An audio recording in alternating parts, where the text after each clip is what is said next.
Hello friends, good morning. Welcome back to our channel do plus और मैं हूं नवनाथ। आज हम इस एनसीईआरटी हिस्ट्री क्लास 6 सीरीज का नेक्स्ट चैप्टर यानी कि चैप्टर नंबर 6 राज्य, राजा और एक प्राचीन गणराज्य इसे पढ़ने जा रहे हैं। तो फ्रेंड्स, अगर आपको इस वीडियो से कुछ भी वैल्यू मिलती है तो आप इसे ज़रूर शेयर कीजिए। Thank you. चलो आगे बढ़ते। लगभग 3000 साल पहले राजा बनने की प्रक्रिया में कुछ परिवर्तन दिखे। जैसे यज्ञों का आयोजन करते थे राजा, और कुछ लोग राजा के रूप में प्रतिष्ठित हो जाते थे, और वो यज्ञ थे जैसे अश्वमेध यज्ञ। आपने इसका नाम सुना होगा। आगे देखते वर्ण व्यवस्था, वर्ण व्यवस्था भी कह सकते। पुरोहित लोगों ने समाज को 4 वर्णों में विभाजित किया था, और कुछ अन्य वर्ग भी थे, उसे बाद में देखेंगे, जिन्हें वर्ण कहते थे। और इन वर्णों के अलग अलग कार्य थे। जैसे पहला वर्ण था ब्राह्मणों का। उनका काम था वेद अध्ययन करना, यज्ञ के उपहार प्राप्त करना। दूसरा था क्षत्रिय या शासकों का वर्ण। उनका काम था युद्ध करना, संरक्षण करना। इनको भी यज्ञ करने का अधिकार था। तीसरा वर्ण वैश्य या विश्य इन लोगों का था। इन वैश्यों में कृषक आते थे, पशुपालक, व्यापारी, ये सब आते थे। इनको भी यज्ञ करने का अधिकार था। चौथा वर्ण था शूद्रों का। इनका काम था, ये जो ऊपर 3 वर्ण हमने बताए, इनकी सेवा करना। इन शूद्रों को न अनुष्ठान करने का अधिकार था, न यज्ञ करने का। प्रायः महिलाओं को भी शूद्रों के समान ही समझा जाता था, और इनको भी, महिलाओं और शूद्रों को, वेद अध्ययन का अधिकार नहीं था।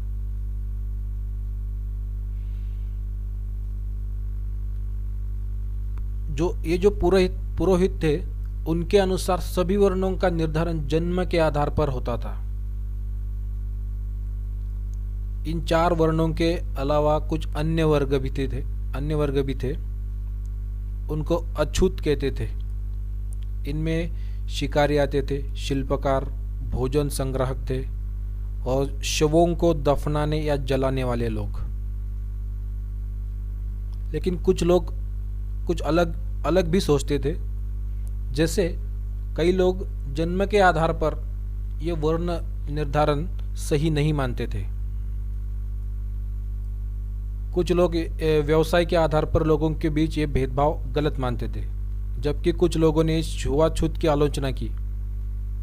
और कुछ लोग चाहते थे कि अनुष्ठान का हक या अधिकार सबको हो। इस उपमहाद्वीप के नॉर्थ ईस्ट क्षेत्रों में पुरोहितों के सीमित प्रभाव के कारण, जो पुरोहित थे उनका प्रभाव वहाँ कम था या सीमित था, उसके कारण यहाँ पर सामाजिक और आर्थिक असमानताएं बहुत कम थी, बहुत कम। आगे देखते, कुछ जनपद देखते हैं। इस मैप को देखिए, यहाँ पे कुछ जनपदों का लोकेशन दिया है। जो राजा महायज्ञ करते थे, अब उनको जनपदों के राजा माना जाने लगा था। जो राजा थे पहले, जो महायज्ञ करते थे, उन्हें अब जनपद के राजा माना जाने लगा। पुरातत्वविदों ने इन जनपदों की कई बस्तियां खोजी है। उसके उदाहरण देखते, दिल्ली में पुराना किला, उत्तर प्रदेश में मेरठ के पास हस्तिनापुर। ये रहा, ये हस्तिनापुर मैप में देखिए। एटा में अतरंजी खेड़ा, ये भी था। यहां पर लोग झोपड़ियों में रहते थे और मवेशियों और अन्य जानवरों को पालते थे। वे लोग चावल, धान, गेहूं, जौ, दालें, गन्ना, तिल, सरसों इनके जैसी फसलें उगाते थे। यहाँ पे कुछ लोग विशेष प्रकार के मिट्टी के बर्तन बनाते थे जिसे चित्रित धूसर पात्र कहते थे। ये देखिए, ये ब्यूटीफुल सा कंटेनर आपको दिख रहा है, इसके ऊपर एक डिजाइन्स बनाइए, चित्र। इस पात्र के ऊपर डिजाइन बनाई गई है, इसलिए इसे चित्रित धूसर, थोड़ा सा क्लैरिटी कम है इसमें, इसलिए इसे धूसर कहा गया है। चलिए आगे देखते। कुछ महाजनपद देखते हैं। 2500 साल पहले, करीब करीब 2500 साल पहले कुछ जनपद बहुत ही इंपॉर्टेंट हो गए, उन्हें ही महाजनपद कहा जाने लगा। इन महाजनपदों की अधिकतर तो एक ही राजधानी होती थी और उन राजधानियों में किलाबंदी की गई थी, क्योंकि अन्य राजाएं उन पर आक्रमण करते थे। इसके डर के वजह से उन्होंने किलाबंदी की थी। और कुछ राजा राजधानियों के चारों ओर ऊंची और विशाल दीवारें बनाते थे और उस दीवार बनाने का उद्देश्य था उनकी समृद्धि और शक्ति का प्रदर्शन भी करना। ये देखिए, आप इमेज में देख सकते हैं, ये दीवार है। कितनी बड़ी बड़ी दीवारें बनाते थे वो लोग। अब इस काल में राजा नियमित वेतन देकर सेनाएं रखते थे। सेनाओं को अब नियमित वेतन मिलता था और उन सेनाओं को वेतन का भुगतान आहत सिक्के देकर होता था। आहत सिक्के, ये देखिए, ये इमेज में ये आहत सिक्के है। मेटल के इस पार्ट पे आहत करके सिक्के बनाए जाते थे। कुछ जानवरों के चित्र दिख रहे हैं यहाँ पे, कुछ डिजाइन से। वहां पे कर पद्धति कैसी थी, टैक्सेशन। अब इन महाजनपदों के राजा विशाल किले बनवाते थे, विशाल, बहुत ही बड़े, और बड़ी बड़ी सेनाएं रखते थे। कर्मचारियों की देखभाल के लिए समय समय पर लाए गए उपहारों पर अब निर्भर न होकर नियमित रूप से कर वसूलते थे। अब कर किन किन चीज़ों पे और किस पे लगते थे, जैसे किसानों के फसलों पर उपज का 1/6वां हिस्सा कर के रूप में लिया जाता था, जिसे भाग कहते थे, भाग। जो कारागिर थे उनके ऊपर श्रम के रूप में कर लिया जाता था, लेबर। अब श्रम के रूप पर कैसे लिया जाता था कर, जैसे कि ये बुनकर थे, सोनार थे, लोहार थे, इनको राजा के लिए महीने में 1 दिन काम करना पड़ता था। जो पशुपालक थे उनको जानवरों और उनके उत्पाद के रूप में कर देना पड़ता था। व्यापारियों को सामान के खरीद और बेचने में कर देना पड़ता था। जो आखेटक थे, संग्राहक थे, उनको जंगल से जो जो वस्तुएं प्राप्त होती थी उन पर कर देना होता था। इन करों की वजह से अब राजा बड़ी बड़ी सेनाएं रख सकते थे। अब कृषि में देखते 2 परिवर्तन बड़े इस युग में आए थे। जो हल थे और उसके फाल, हल के फाल वो लोहे के बनने लगे, जिसके वजह से फसलों की उपज बढ़ी और धान के पौधों का रोपण करने लगे। अर्थात जो इसके पहले धान का जो रोपण था वो बीज को छिड़क कर करते थे, अब उसके बजाय सीधे धान के पौधों का ही रोपण शुरू किया गया। अब आगे कुछ महाजनपद देखते हैं। यहाँ पे मैप में देख सकते हैं मगध, ये आधुनिक बिहार में है। ये देखिए, इस राउंड किया है मैंने यहाँ पे, मगध। जो गंगा और सोन नदी थी ये मगध से होकर बहती थी, गंगा और सोन नदियाँ। ये नदियाँ बहुत ही इम्पोर्टेंट थी क्योंकि इन नदियों पर यातायात, जल वितरण और जमीन के उपजाऊपन के लिए भी ये काम में आती थी। यहाँ पर एक हिस्सा जंगलों का था और वहाँ से हाथी लाए जाते थे और उन्हें प्रशिक्षित करके उन्हें सेना के काम में लगाया जाता था।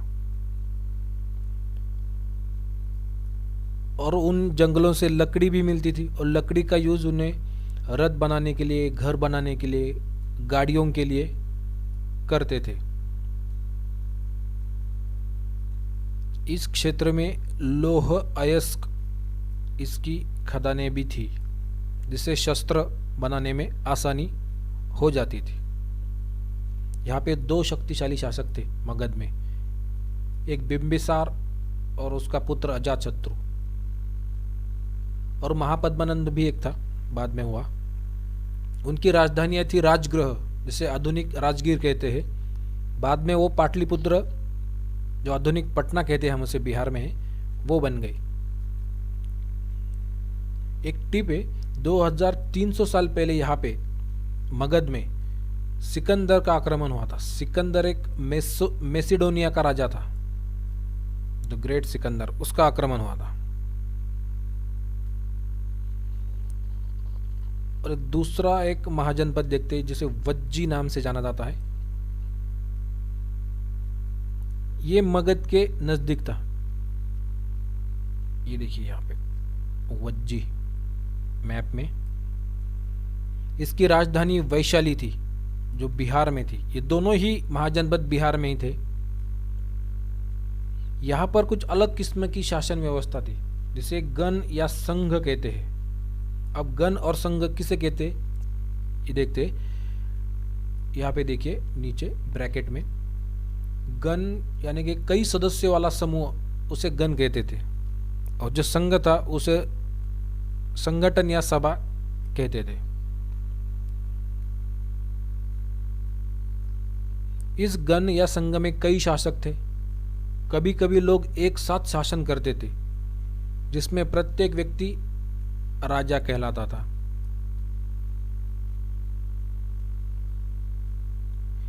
ये सभी राजा विभिन्न अनुष्ठानों को एक साथ संपन्न करते थे।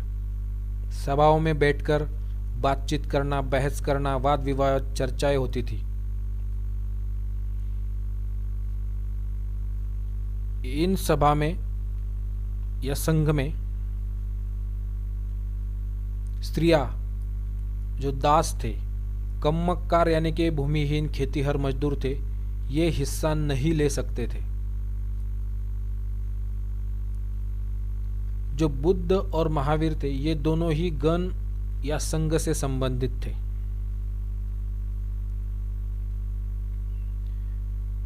चलो आगे देखते। वज्जी संघ का वर्णन दिग्घ निकाय से लिया गया है।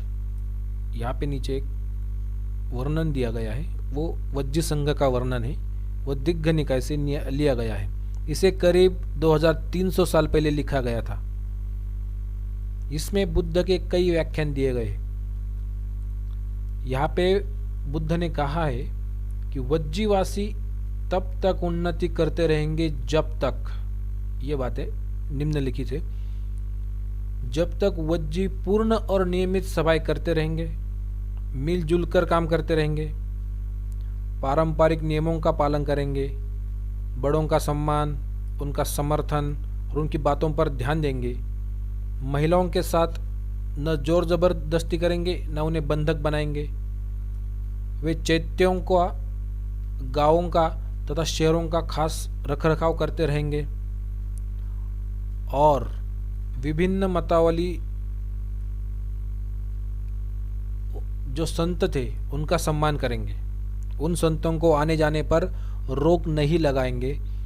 तब तक वज्जीवासी उन्नति करते रहेंगे, ऐसा बुद्ध ने कहा है। आगे देखते। कई शक्तिशाली राजा इन संघों को जीतना चाहते थे।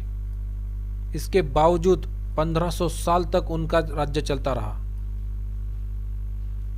इसके बाद गुप्त शासकों ने गण और संघ पर विजय प्राप्त किया। अब कुछ अन्यत्र क्या क्या हुआ था वो देखते हैं। एथेंस, एथेंस में क्या हुआ था? लगभग 2500 साल पहले यहाँ पर लोगों ने एक शासन व्यवस्था की स्थापना की। उसे प्रजातंत्र या गणतंत्र, रिपब्लिक कहते थे। ये व्यवस्था लगभग 200 साल तक चली। इसमें 30 के ऊपर के सभी पुरुषों को पूर्ण नागरिकता प्राप्त थी, जो दास नहीं थे, जो दास नहीं थे, और 30 के ऊपर के थे और पुरुष, उनको पूर्ण नागरिकता प्राप्त थी। ये सभाएं महत्वपूर्ण विषयों पर निर्णय लेते थे। यहाँ पर साल भर में कम से कम 40 बार सभाएं बुलाई जाती थी। सभी नागरिक भाग ले सकते थे। यहाँ पर ये सभा में सभी नागरिक भाग ले सकते थे। जो शासन के विविध पद थे, उन पदों पर नियुक्तियां लॉटरी के द्वारा निकाली जाती थी। पदों पर नियुक्तियां, और सभी नागरिकों को सेना और नौसेना में अपनी सेवाएं देनी ही पड़ती थी। अब हम देखते हैं किन किन को ये नागरिकता का दर्जा नहीं मिलता था। उसमें औरतें शामिल है, व्यापारियों में शिल्पकारों, विदेशियों, इनको भी नागरिकता नहीं मिलती थी। ये 2000 साल पहले की बात है और एथेंस की बात है। और यहाँ पे खदानों में, खेतों में, घरों में, कार्यशालाओं में जो काम कर रहे दास है, इनको भी नागरिकता का अधिकार नहीं मिलता था। कुछ इंपॉर्टेंट तिथियां देखते। लगभग 3000 साल पहले एक नए शासक आए थे और लगभग उसी 3000 साल पहले महाजनपद शुरू हुआ था। लगभग 2300 साल पहले सिकंदर का आक्रमण हुआ और दिग्घ निकाय का लेखन भी उसी वक्त हो रहा था। लगभग 1500 साल पहले गण या संघों का अंत हुआ। So guys, thank you for giving your valuable time. Thank you so much.